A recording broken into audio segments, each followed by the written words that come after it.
Bismillahirrahmanirrahim. Assalamualaikum warahmatullahi wabarakatuh. Halo, selamat Waalaikumsalam malam warahmatullahi teman-teman semua yang sedang berada di Indonesia. Sekarang sudah malam ya. Nah, untuk teman-teman yang di Mesir mungkin akan menjelang sore. Halo semuanya teman-teman. Wah, alhamdulillah sudah ada Mbak Uswa Hasanah dan juga Mbak Nur Hasanah. Hampir sama ya namanya ya, sama-sama Hasanah. Nah, insya Allah berarti di sini berkumpulnya orang-orang baik. Masya Allah. Alhamdulillah gimana teman-teman semua pada malam hari ini? Boleh silahkan jawab di kolom chat. Nah, kita sambil berinteraksi, sambil menunggu teman-teman yang lain. Insya Allah kita akan mulai kajiannya. Dan tentunya kajian hari ini temanya masih menarik sekali tentang kajian hadis arba'in. Nah, Masya Allah. Ada yang ingat nggak kalau minggu lalu kita ngebahasnya temanya tentang apa? Hmm, ada yang masih ingat? Nah, halo Mbak Nur Hasanah, sudah terlihat wajahnya cantik sekali, Masya Allah ya, bersama dengan temannya terlihat tuh. Minggu lalu kita membahas tentang iman, Islam, dan ihsan. Nah, insya Allah hari ini kita akan membahas tentang rukun Islam. Nah, masih ingat nggak sih rukun Islam? Kayaknya tuh kalau kita sekolah madrasah ibtidaiyah ya, itu ada di pelajaran SD sekitar kelas-kelas awal tuh udah dikenalkan dengan rukun Islam, rukun iman. Nah, kali ini kita akan fokus membahas rukun Islam, teman-teman. Masya Allah ya. Rasanya sudah tidak sabar untuk mendengar nih kajian dan juga ilmu. Barangkali kita akan merefresh kembali apa yang sudah pernah kita dapatkan pastinya karena itu adalah bagian dari rukun kita. Nah, mudah-mudahan kita bisa menambah lagi ilmu-ilmu baru atau mungkin mengulang-ulang dan mengingat kembali ilmu-ilmu yang sudah pernah kita dapatkan dari Ustadz kita yaitu Ustadz Furqon. Nah, sudah hadir di tengah-tengah kita. Assalamualaikum, selamat malam Ustadz Furqon. Apakah suara saya sudah terdengar? Assalamualaikum, selamat malam Ustadz. warahmatullahi wabarakatuh. Alhamdulillah, bikhair. Alhamdulillah. Kita semua dalam Bagaimana keadaan kabarnya Ustadz pada malam sehat, hari ini? ya, baik, dan kita semua insya Allah penuh semangat pada hari ini karena insya Allah kita akan membahas tentang tema yang penting sekali dalam kehidupan kita mengenai tema-tema yang asas asas-asas ya pokok-pokok dalam ajaran Islam seperti itu, yaitu rukun Islam ya, hadis yang ketiga insyaallah ya. Teman-teman, kalau gitu langsung saja yuk kita buka kajian ini dengan membaca basmalah. Bismillahirrohmanirrohim. Boleh silahkan siapkan catatannya, siapkan juga fokus dan juga konsentrasinya. Insya Allah kita akan sama-sama mengkaji tentang rukun Islam kembali. Mudah-mudahan teman-teman bisa mendapatkan ilmu dan lebih berkah lagi dari kajian kita pada malam hari ini bersama dengan Ustadz Aminullah Furqon. Kepadanya kami silahkan.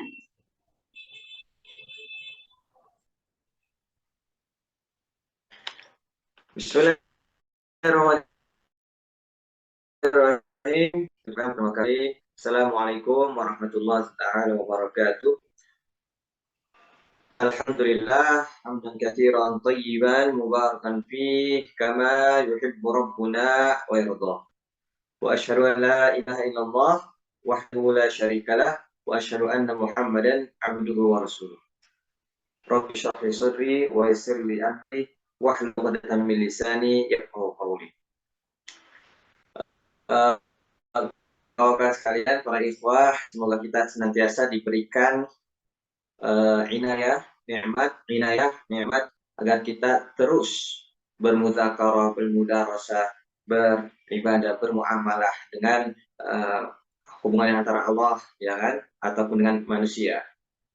Semoga kita terus diberikan nikmat sehingga kita lebih baik lagi dalam menjalankan perintahnya dan menjauhi larangannya.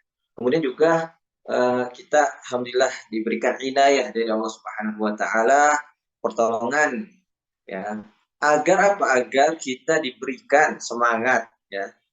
Semangat, tenaga, kesehatan untuk apa? Untuk selalu bermuzakarah, bermudarasah di majlis-majlis ilmu, ya sebagaimana kata Nabi Muhammad SAW, "Qamastama'a qaumun fi baitin min buyutillahi ta'ala yatluna kitaballah wa yatadarusuna fi ma bainahum illa nazalat alaihimus sakinah." Kata Nabi, tidaklah suatu kaum ya mereka berkumpul fi baitin min buyutillah, dalam rumah-rumah Allah. Maksudnya itu bukan hanya di masjid-masjid, ya kan? Kita kalau konteksnya itu pada zaman modern sekarang, konteksnya lebih luas. Bisa kita itu di internet, baitun min buyutillah. Kajian-kajian virtual juga baitun min buyutillah. Yang mana di situ ditampakkan atau dipelajari daripada syiar-syiar yang Allah Subhanahu wa taala berikan ya kepada umatnya untuk dijalankan. Atau fi baitin buyutillahi ta'ala itu juga maksudnya adalah bermuzakarah, bermudarasah terhadap hadis-hadis Nabi, kitab tafsir dan lain sebagainya, yang mana merupakan ajaran-ajaran syariat Islam. Nah, itu juga bisa dimaknai fi baitin buyutillahi ta'ala yatluna kitabullah, dan yang mana mereka apa? Yatlun, bertilawah, ngaji, wa yatadarasuna fima bainahum, ngaji aja, tapi mencoba untuk memahami, mempelajari, diskusi tentang apa yang terdapat di dalam kitabullah. Di antaranya yaitu dalam konteks ini adalah kajian kita, karena kajian kita ini insyaallah akan membahas tentang ahadits an-nabawiyah dari kitab-kitab hadis arba'in an-Nawawi, punya karya Imam An-Nawawi rahimahullahu taala. Salawat serta salam semoga ya tidak lupa kita curahkan kepada sang penyelamat kita, syafi'ina, yaitu yang memberikan kita syafaatnya kelak di hari kiamat, dan qudwah kita, khairun nas, itu sebaik-baiknya manusia yang paling sempurna penciptaannya, yaitu Nabi Muhammad sallallahu alaihi wasallam beserta para sahabatnya, yang mana mereka berjuang ya, berperang syiar, mengorbankan jiwa dan raga mereka agar ajaran-ajaran Islam sampai kepada kita secara kafah dan hingga hari ini dan seterusnya hingga akhir kiamat. Ajaran tersebut akan terus abadi. La tazalu ta'ifatun min ummati 'alal haq.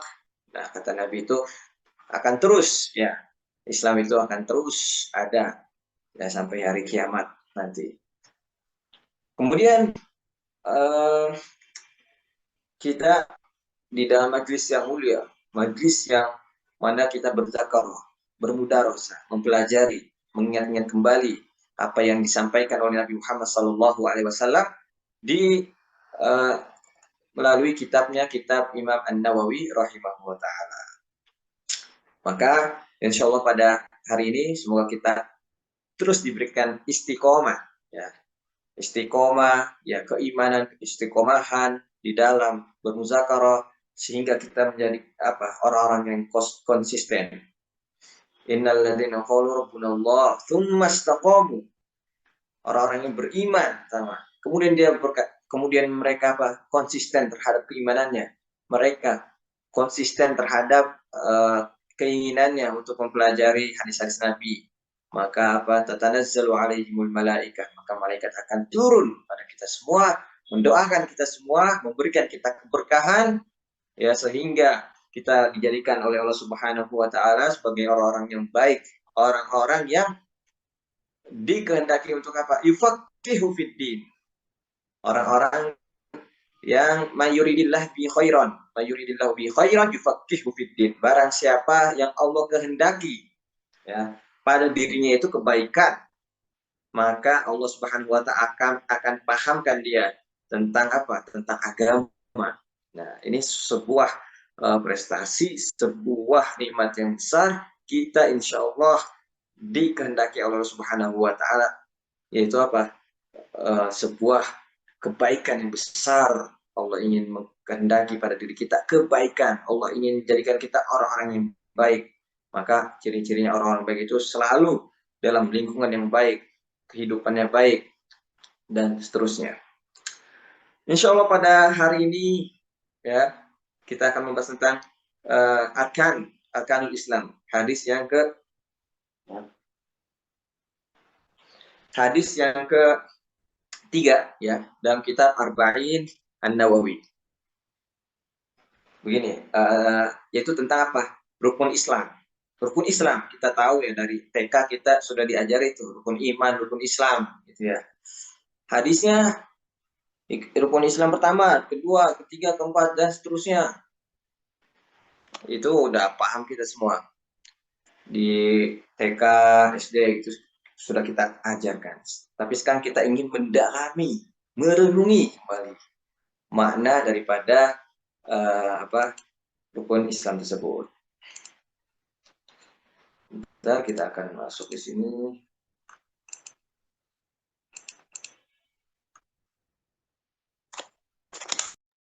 Udah ada ini ya, apa namanya? Share.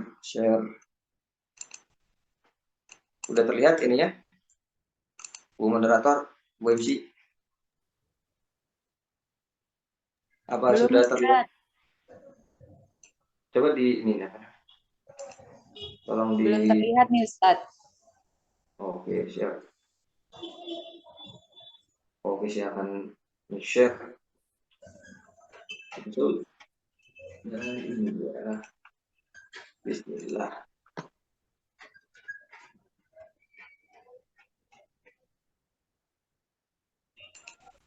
Sudah nampak ya? Sudah terlihat, namun boleh dinyalakan Ustadz kamera Ustadznya Oke, agar siap. terlihat Untuk para ya. jam. Alhamdulillah, siap. Aman Ustadz. Oke, sudah aman. Jadi pada hari ini insya Allah kita akan mengkaji ya, coba memahami, merenungi lebih dalam. Ya. Kalau kita dari SD, dari TK itu kita sudah paham benar ya, hafal benar ya tentang iman Islam, kita ingin memahami secara mendetail lagi, lebih mendetail. Lagi hadis Arba'in memahami rukun Islam. Pertemuan kita itu pertemuan yang keempat, alhamdulillah. Di sini yang kemarin masih kemarin. Nah, hadisnya itu, saya lupa juga menuliskan hadis di sini. Bunyal Islam ya, Bunyal Islam. Bisa para kawan-kawan sekalian untuk melihat di searching di Google, ada di situ hadis Nabi Bunyal Islam ala khamsin ya. Bunyal Islam ala khamsin.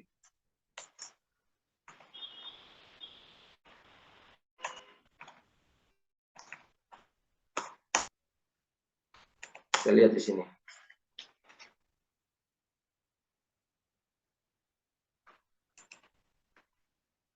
Ya, saya lupa untuk menuliskan matan daripada hadis. Matan itu dalam bahasa Arab sesuatu yang nampak ya. Jadi matan itu artinya sesuatu yang nampak. Maksudnya itu adalah lafaz ya daripada hadis tersebut. Kalau kita lihat di sini Bunyal Islam ala khamsin. Saya ini dulu. Bunyal Islamu ala khamsin. Sebelum ini makanya dulu.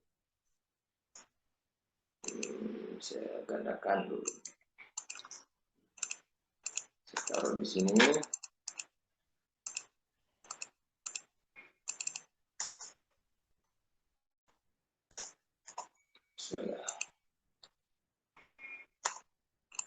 Ini ya hadis yang ketiga dalam kajian kita atau dalam kitab Arba'in Nawawi. Bunyal Islam ala khamsin. Islam dibangun atas 5 perkara. Jadi Islam dibangun atas 5 perkara. Bunya ini adalah dibangun ya. Ala khamsin, 5 perkara. Syahadatu an la ilaha illallah, la ilaha illallah wa anna Muhammadar Rasulullah. Jadi harus 2 ya, nggak bisa 1.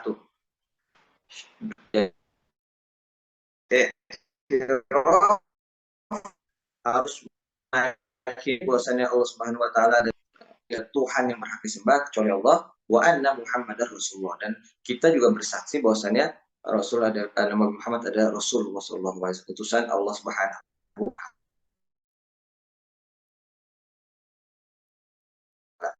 dan menunaikan sholat 5 waktu, ya, sholat yang wajib. Wa itauz zakat, dan rukun yang 3 itu adalah membayar zakat, menunaikan zakat.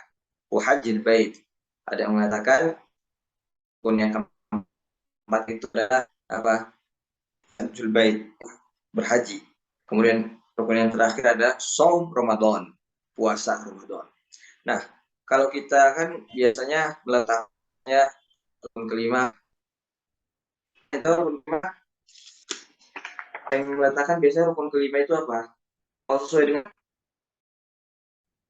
syarat, zakat, haji, puasa. Ada yang meletakkan hajjul bait itu sebagai rukun yang kelima, ya. Ada yang rukun keempat.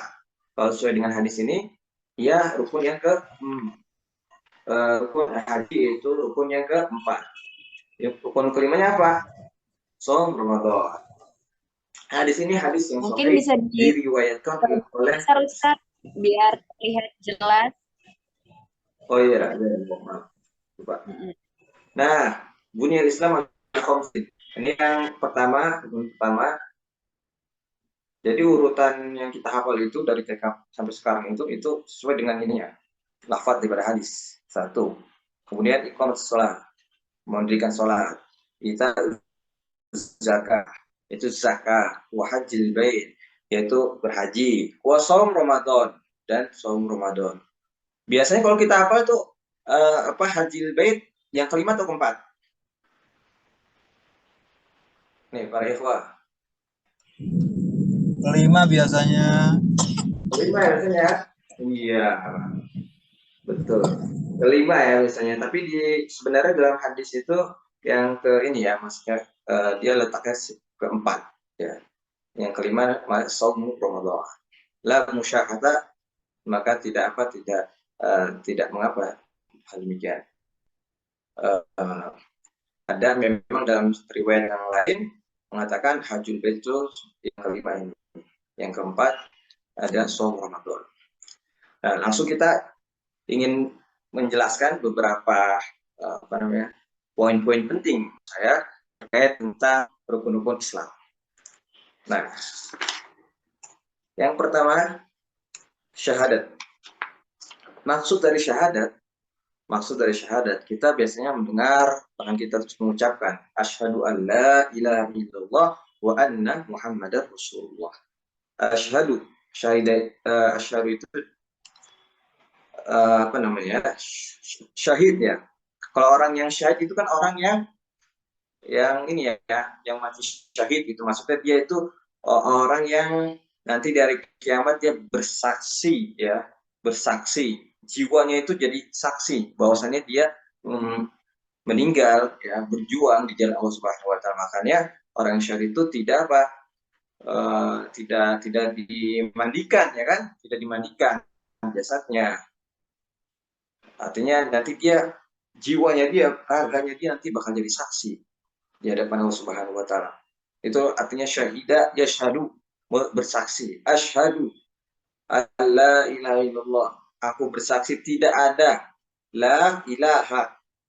Di sini la ilaha, la nafi, yaitu lam huruf yang meniadakan seluruh la ilaha, Tuhan. Jadi tidak ada Tuhan illallah, kecuali Allah Subhanahu wa taala. Nah, sekarang kalau kita menerjemahkan seperti itu, la ilaha illallah, tidak ada Tuhan selain Allah. Kira-kira ada gak Tuhan yang disembah selain Allah? Yang menurut manusia itu adalah Tuhan. Ternyata kalau kita lihat banyak mereka agama-agama pemuka yang lain, mereka menyembah selain Allah Subhanahu wa taala. Nah, maka di situ ada Tuhan-Tuhan yang mereka itu disembah ya oleh manusia selain Allah. Nah, makanya di kata la ilaha illallah itu maknanya adalah tiada Tuhan yang berhak ya. Bihaqqin illallah. Artinya itu apa? La ma'buda bihaqqin illallah. Tidak ada sesembahan yang berhak disembah kecuali Allah Subhanahu wa taala. Banyak tuhan-tuhan yang disembah oleh manusia. Misalkan mereka agama-agama yang menyembah gitu ya di India gitu ya, menyembah apalagi patung-patung para dewa gitu. Itu mereka tuhan-tuhan mereka itu kan, tapi tidak berhak, la yahiq la ma'budah bihaqqin. Nah, jadi terjemahannya itu harus tidak ada sesembahan yang berhak disembah kecuali Allah Subhanahu wa taala. Nah, di sini kan la ma'budah bihaqqin illallah. Artinya apa ketika kita ucapkan itu kalimat syahadat alla ilaha illallah? Artinya bi'an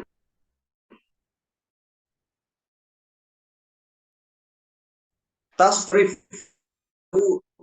yaitu engkau benar-benar ketika kita itu beribadah, sholat, zakat, sedekah, haji, nggak ada dalam hati kita itu di situ ingin dipuji, nggak ada dalam hati kita itu riya, sum'ah. Ya, sum'ah itu ingin dipuji atas, ingin didengar. Wah, si fulan ini sahnya dipuji ketika dia sedekah. Kemudian ingin dipuji. Nah, jadi ini la ilaha illallah itu apa? Tasrif jami'a ibadat. Engkau ketika melakukan seluruh ibadat, engkau kita semua mencurahkannya hanya pada Allah Subhanahu wa taala. Ibtigha wajhillah, mengharapkan pahala dari Allah Subhanahu wa taala. Nah, wa takun khalisatan lahu duna siwa. Murni karena Allah Subhanahu wa taala. Tidak ada di sana kita ingin dipuji dan lain sebagainya. Allah Subhanahu wa taala berfirman, wa ilahukum ilahu wahid. Ya. Tuhan kalian yang berhak disembah itu Tuhan yang Maha Esa. La ilaha illa huwar rahman rahim. Tidak ada sembahan. La ilaha illa, tidak ada sembahan yang berhak disembah. Huwar rahman rahim. Dialah Allah Subhanahu wa taala yang Maha Pengasih dan lagi Maha Penyayang. Ar-Rahman Ar-Rahim di dalam ayat Al-Qur'an.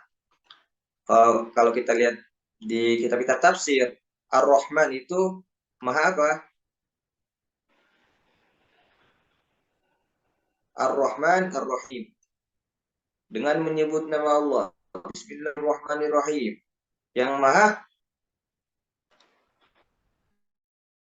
apa? Kalau kita baca Al-Quran, Bismillahirrahmanirrahim, ya. Ar-Rahman itu beda dengan Ar-Rahim gitu. Kalau Ar-Rahman, ya ini walaupun inilah balawahnya Al-Quran itu, sastranya Al-Quran itu Masya Allah, tinggi sekali. Ini satu apa nih? Satu asal nih, Ar-Rahman Ar-Rahim, Rahimah Irhamu, artinya menyayangi. Ya, tapi Ar-Rahman di sini itu memiliki dalalah yaitu memiliki makna yang umum. Artinya apa? Rahmat bagi semesta alam. Mau dia muslim, mau dia itu kafir, mau dia orang fasik, orang yang zalim, itu terkena dengan rahmat Allah Subhanahu wa taala. Nah, Ar-Rahim itu lebih khusus maknanya. Rahmat yang Allah Subhanahu wa taala berikan khususkan kepada orang-orang yang beriman. Nah, jadi Masya Allah, Al-Quran ya, di dalam Al-Quran itu kata para ulama, walaupun ya tidak ada satu lafaz pun, satu huruf pun, wa misalkan satu huruf, atau amma atau fa di dalam Al-Quran itu yang tidak memiliki yang semuanya itu memiliki makna. Tidak ada yang mubazir di dalam lafaz Al-Quran itu. Tidak ada yang sia-sia di dalam Satu huruf pun Al-Quran itu tidak ada yang sia-sia. Itu memiliki makna yang mana dengan huruf-huruf kata-kata tersebut menunjukkan tentang apa? Sastra ya, bahasa Arab yang sangat tinggi di dalam Al-Quran. Bahkan kalau kita lihat bahasa Arab itu dari dulu sampai sekarang itu apa? Dari dulu sampai sekarang masih menggunakan bahasa-bahasa yang sama. Dari dulu itu tidak berubah. Bahasa Al-Quran bisa digunakan dengan bahasa keseharian kita, bahasa fusha orang-orang Arab. Itu kenapa? Karena Allah Subhanahu Wa Taala menjaga Al-Quran. Ya.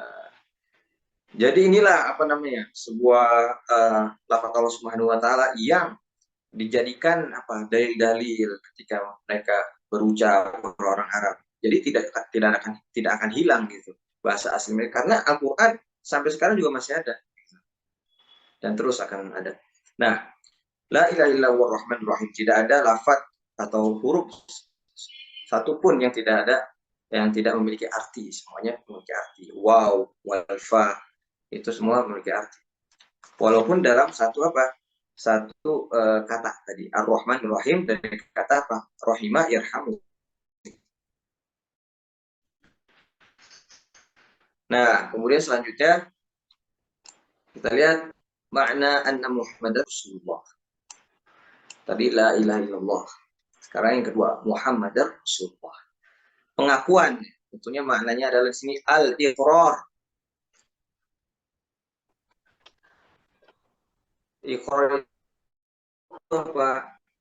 Kita tasdir, ya. Mengakui dengan lisan, iqrar. Iqrar itu biar dengan tasdik nanti akan kita jelaskan di keimanan sini.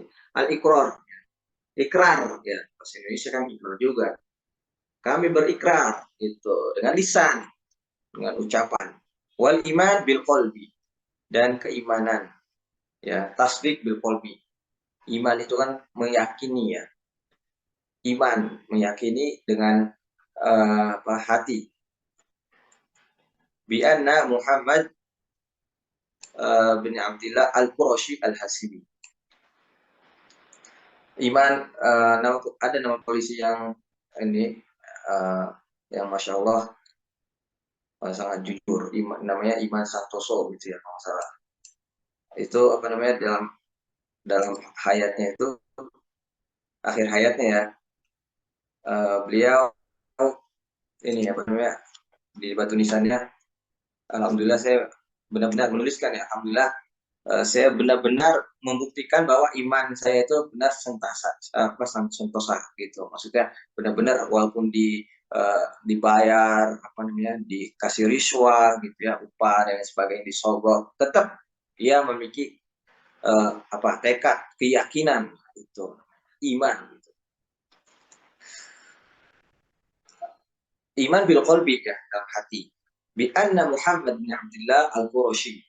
Quraisy ini suku Nabi Muhammad SAW, kabilahnya. Dan dikatakan suku Quraisy ini suku yang paling fasih di bahasa Arab. Dan paling jago juga mereka dalam membuat syair. Al-Hashimi. Al-Hashimi dari dinisbatkan kepada kakek Nabi Muhammad SAW. Rasulullah, kita beriman bahwa Nabi Muhammad SAW al-Qurashi al-Hasimi, ya, itu adalah apa? Utusan Allah Subhanahu wa taala ila jamil khalqi minal jin wal ins, dari jin dan manusia. Nah, di antara keistimewaan syariat Islam, syariatnya Nabi Muhammad SAW itu apa? Kan ada utitu khamsan, utitu khamsan atau khamsin gitu ya. Intinya di situ dalam hadis tersebut, lam yu'ta ahadun qabli, tidak diberikan keistimewaan tersebut kepada Rasul dan Nabi sebelumku. Dan di antaranya itu adalah bu'istu, dan aku diutus oleh Allah Subhanahu wa taala kafah, kepada seluruh manusia, suku bangsa. Itu Nabi diutus ya kepada mereka. Beda dengan para rasul, para nabi, mereka hanya diutus kepada beberapa kaum gitu ya, kaum Nabi Lut, misalkan kaum Nabi Nuh. Nah, ini apa? Syariat Islam, syariat yang diistimewakan, yaitu diutus pada apa? Jin dan manusia. Qul, kata Allah Subhanahu wa taala dalam Al-Qur'an menceritakan apa? Qul, wahai Nabi Muhammad, ya ayuhan nas, inni Rasulullah. Katakan wahai Nabi Muhammad, sesungguhnya aku adalah rasul. Jika pada suku apapun gitu ya. Jami'anilladzi lahu mulku samawati wal ard, yang memiliki apa? Kerajaan langit dan bumi. La ilaha illallah wa yu'min fa aminu. Maka berimanlah kepada Allah dan Rasulnya. Wattabi'uhu la'allakum tahtadun, dan ikutilah semoga kalian menjadi orang-orang yang diberikan hidup. Nah, jadi di apa juga ditegaskan bahwasanya Rasul Nabi Muhammad SAW diutus kepada manusia kafah, secara menyeluruh. Mau dia dari suku apa, dari ujung dunia ke ujung dunia, gitu. Mau dia dari benua Eropa, yang dari kulit hitam maupun putih, dari etnis apapun, maka Nabi diutus pada mereka. Syariat Islam itu diutus pada mereka. Dan terbukti ya, zaman sekarang orang-orang di penjuru dunia mereka merasakan dakwah-dakwah Islam, terutama setelah adanya teknologi gitu ya, ada YouTube dan lain sebagainya. Tabarakalladzi nazzala al-furqan ala 'abdihi liyakuna lil 'alamina nadhira. Ya, maksud Allah Subhanahu wa taala ya, yang telah apa diturunkan Al-Furqan itu atas hambanya itu Nabi Muhammad SAW, liyakuna lil 'alamina, sebagai apa? Sebagai peringatan. Jadi Nabi Muhammad sebagai di antara tugas dari seorang Rasul dan Nabi itu mengingatkan. Ada yang tugas mengingatkan saja, ada yang mengingatkan dan membawa syariat, yaitu itu Rasul gitu ya. Namanya Rasul atau Nabi. Kalau Rasul itu apa? Rasul itu yang ditaklif, yang dibebankan untuk apa? Menyampaikan kepada umatnya sebuah risalah yang baru, gitu ya. Risalah yang baru, dan juga memperingatkan umatnya gitu. Dan Nabi itu artinya dimengertikan bahwa Nabi itu adalah munzir saja. Innama anta munzir. Sungguhnya Nabi itu hanya apa? Hanya di apa? Tugasnya itu memperingatkan gitu ya. Tidak membawa syariat yang baru, tapi hanya memperingatkan pada kaumnya. Kemudian muncul pertanyaan mungkin ya di antara kita. Jadi kalau orang ya berbuat maksiat, tidak sholat, tidak zakat dan lain sebagainya, ya cuma syahadat ya, tapi dia benar-benar meyakini dalam hatinya. Syahadat aja apa bisa masuk surga sih, gitu kan? Jafi dzalika hadis katsira 'an Nabi sallallahu alaihi wasallam. Di situ banyak hadis dari Nabi Muhammad sallallahu alaihi wasallam yang mengatakan man qala, barang siapa yang berkata la ilaha illallah, tiada Tuhan yang berhak disembah kecuali Allah Subhanahu wa taala, sidqan min qalbihi dakhala jannah, yang mana dia itu jujur ya dari hatinya yang paling dalam, maka dia akan masuk surga. Nah, jadi masuk surga orang yang kata la ilaha illallah walaupun dia berlumpur pada maksiat, selama dia tidak mensyirikkan Allah Subhanahu wa taala. Tentunya orang yang seperti ini nanti di akhirat wallahu alam bakal dicuci terlebih dahulu gitu ya. Cuma kan kalau dicuci di neraka itu sangat naudzubillah min dzalik gitu ya.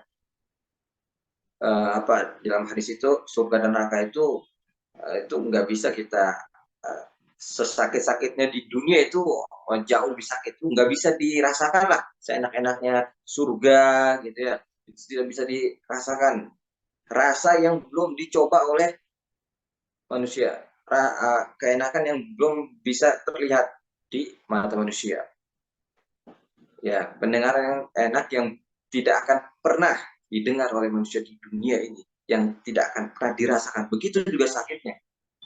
Nah, kita kok kebakar aja udah wah, nauzubillah itu ya. Wa fi ba'dhiha khalisan min qalbihi. khalisan min qalbihi. Nah, hadis yang lain juga nih. Nabi Muhammad SAW ini kalau salah ada di dalam hadis Arba'in Nawawi juga nanti. Kata Nabi apa? Umirtu an uqatilan nas. Aku ya diperintahkan untuk qatil nas itu zaman hadis ini kan konteksnya konteks zaman dulu ketika Nabi Muhammad SAW mereka dizolimi dan kaum-kaumnya oleh orang-orang jahil, orang musyrik diperangi. Jadi di sana ya yang pertama itu ketika sudah mencukupi adat atau apa ini pengikut-pengikut Nabi Muhammad SAW, sahabatnya, kerabatnya, ya kan sebelumnya kan dihina, dicaci, dizolimi, kemudian pindah ke Madinah An-Nabawiyah, Madinah An-Munawwarah. Nah, ketika pindah ke Madinah, banyak pengikut Nabi Muhammad SAW yang diterima oleh ahli Madinah, banyak pengikutnya. Itu masih saja Islam itu dihancam, ya. Ketika Nabi berhaji gitu ya, itu juga sempat diganggu gitu oleh orang-orang kafir Quraisy, orang-orang jahiliyah, musyrikin. Nah, akhirnya apa? Allah Subhanahu wa taala karena melihat kaum muslimin ya dizolimi ya dan sebagainya, akhirnya apa? Akhirnya Allah Subhanahu wa taala ingin menampakkan, menunjukkan bahwasanya agama Islam itu adalah agama yang benar, maka disyariatkanlah apa namanya berperang waktu itu kepada apa? Orang-orang kafir Quraisy, perang Badar gitu ya. Yang di situ Masya Allah keajaiban yang sangat-sangat ajaib bisa diturunkan Allah Subhanahu wa taala. Apa tuh namanya? Yaumul Furqan ya. Katakan itu adalah Yaumul Furqan. Yaumul Taqal Jam'an. Hari Badar itu adalah hari yang taqal jam'an, buat kubu yang besar ya, bertemu perang di sana. Itu Furqan itu menunjukkan siapa yang benar gitu. Jadi di situ Allah Subhanahu wa taala ingin menunjuk kepada orang-orang Quraisy itu yang mereka itu mengingkari, mengejek-ngejek, menzolimi gitu ya. Ini loh agama Islam yang pegang. Kalian walaupun jumlah kalian itu banyak di situ ya orang Quraisy itu tapi jumlah kaum muslimin itu sedikit. Tapi apa? Para malaikat juga dikhusus oleh Allah Subhanahu wa taala apa? Untuk berperang gitu. Malaikat yang turun gitu ya. Wah, ketar-ketir itu orang musyrikin tuh melihat ada malaikat apa namanya banyak sekali, terlihatnya banyak, makanya mereka kalah gitu ya. Umirtu an uqatilin nas hatta yaqulu la ilaha illallah, sampai itu apa? Sampai dia mengucapkan kalimat la ilaha illallah. Memerangi mereka sampai apa? Ucap kalimat la ilaha illallah. Fa idza qaluha, maka di sini apabila mereka mengatakan asyhadu an la ilaha illallah wa anna muhammadar rasulullah, asamu minni dima'ahum, maka mereka dilindungi, aman darahnya, artinya apa? Tidak halal untuk dibunuh. Wa amwalahum, harta mereka juga aman, nggak boleh diambil. Kalau orang-orang barat dahulu kan perang itu wah parah, mereka dihajar semua orang-orang muslimin oleh orang-orang Tatar misalkan di Suriah waktu itu, atau di Irak habis semua kaum muslimin itu sampai dikatakan banjir banjir darah, becek darah gitu ya. Sampai sadisnya mereka itu orang-orang Tatar menyerang kaum muslimin. Nah, untungnya ditahan tuh waktu itu di Mesir ya. Sehingga kalau tidak ada ini dikatakan oleh para ulama kalau orang-orang Mesir ini tidak menyelamatkannya atau tidak berperang dan mengalahkan Tatar itu, maka orang-orang Eropa juga bakal ditaklukkan itu, bakal hancur. Waktu itu kan kejayaan Islam gitu. Yang Masya Allah. Nah, asamu mini dima'am, kalau udah berkata la ilaha illallah Muhammad Rasulullah, maka udah nggak ada lagi beban bagi kaum muslimin untuk apa memerangi mereka, membunuh. Tidak halal nyawanya, tidak halal hartanya, bihaqiha wa hisabuhum 'ala Allah, hisabnya. Nah, di sini ingin mengatakan kita itu dengan zahir saja. Kalau muamalah sama manusia itu ya zahirnya aja gitu ya. Yang tahu sirnya itu adalah Allah Subhanahu wa taala. Makanya ada kaidah apa? nahkumu bitwahir. Kita berhukum ya kalau dalam muamalah itu dengan zohir-zohirnya saja. Zohirnya manusia, misalkan dia baik, iya dalam kehidupannya baik dan sebagainya. Dia berkata la ilaha illallah, ya udah berarti dia sudah uh, apa namanya tidak halal gitu ya, apanya tidak boleh ditumpahkan darahnya maupun hartanya. Wa hisabu malallah, urusan nanti dia itu munafik ataukah dia itu apa namanya hanya berpura-pura, maka itu apa? Wallahu yatawallas sarair. Allah lah nanti yang akan membuka ya aib-aibnya atau membuka kedoknya gitu ya. Makanya di sini saya bilang kita hanya dibebani dengan yang zahir. Nah, qala ba'athana Rasulullah SAW ila Hurqati min Juhaina. Nama tempat ya. Waktu itu sahabat ya diperintahkan untuk apa? Menjadi rasul atau ini ya, diperintahkan untuk inilah berdakwah pada suatu kaum. Nah, kemudian walahibtu ana wa rajulun minal ansar rajulan minhum. Nah, kita diutus ya untuk apa? Untuk berperang waktu itu di sebuah tempat. Kemudian aku mendapatkan di sini kata seorang utusan daripada Nabi Muhammad SAW. Anna wa rajulun min ansar rajulan. Nah, aku dapat nih satu orang nih. Kemudian falamma ghashainahu qala la ilaha illallah. Ketika kita dekati ya, kita kan dalam perang ya. Dia berkata, orang yang pengen dibunuh ini, qala la ilaha illallah. Fakaffa 'anil ansari. Maka seorang sahabat ya yang bersamaku dari kaum Ansor ini menahan tidak menusukkan pedang ke musuh tersebut yang berkata la ilaha illallah. Wa ta'antu birumhi hatta qataltuhu. Namun aku apa? Kata seorang sahabat tersebut, aku membunuhnya dengan pedangku. Falamma qadimna al-Madinah balagha dzalika Nabi sallallahu alaihi wasallam.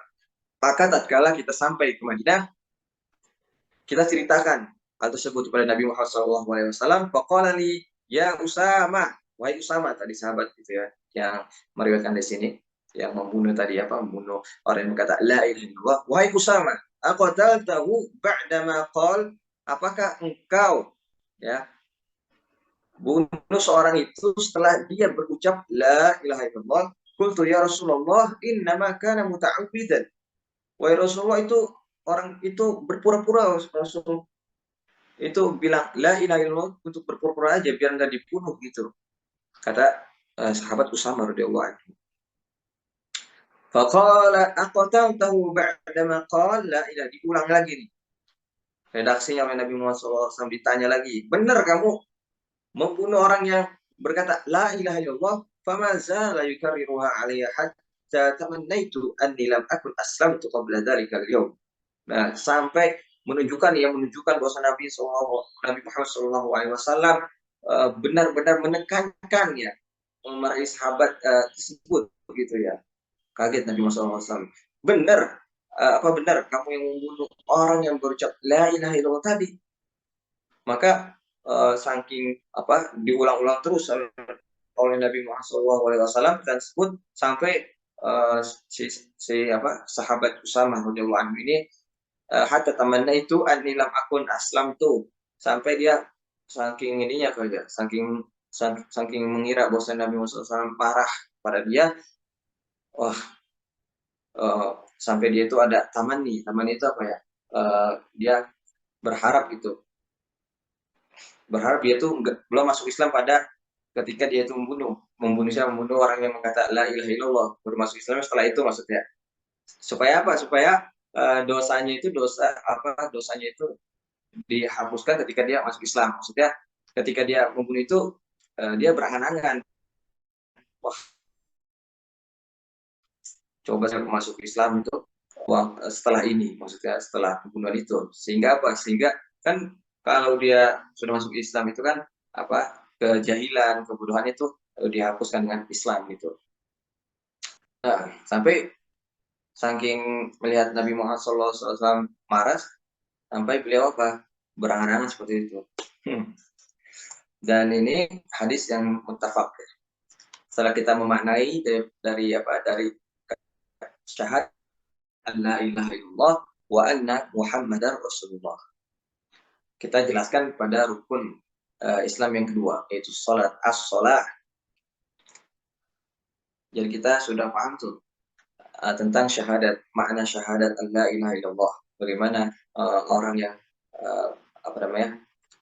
berkata la ilaha illallah, kita mukallaf, kita itu dibebani hanya dengan zahirun nas, yang dohir-dohir saja. Ketika dia sholat, zakat, kita hukumnya dia itu orang Islam gitu ya. Kan banyak tuh orang-orang mustasyrikin itu orang-orang orientalis ya, yang belajar sampai belajar di Al-Azhar juga ada, mereka berpura-pura gitu. Cuman Al-Azhar di sini dia menghukumi seluruh mahasiswa itu karena dia sholat dan sebagainya ya sebagai Islam. Karena kita nahkumu bil akhir, kita itu menghukumi dohir-dohirnya manusia saja gitu. Adapun yang sarair, apa yang dalam hatinya itu nanti urusan Allah Subhanahu wa Ta'ala. Definisi sholat.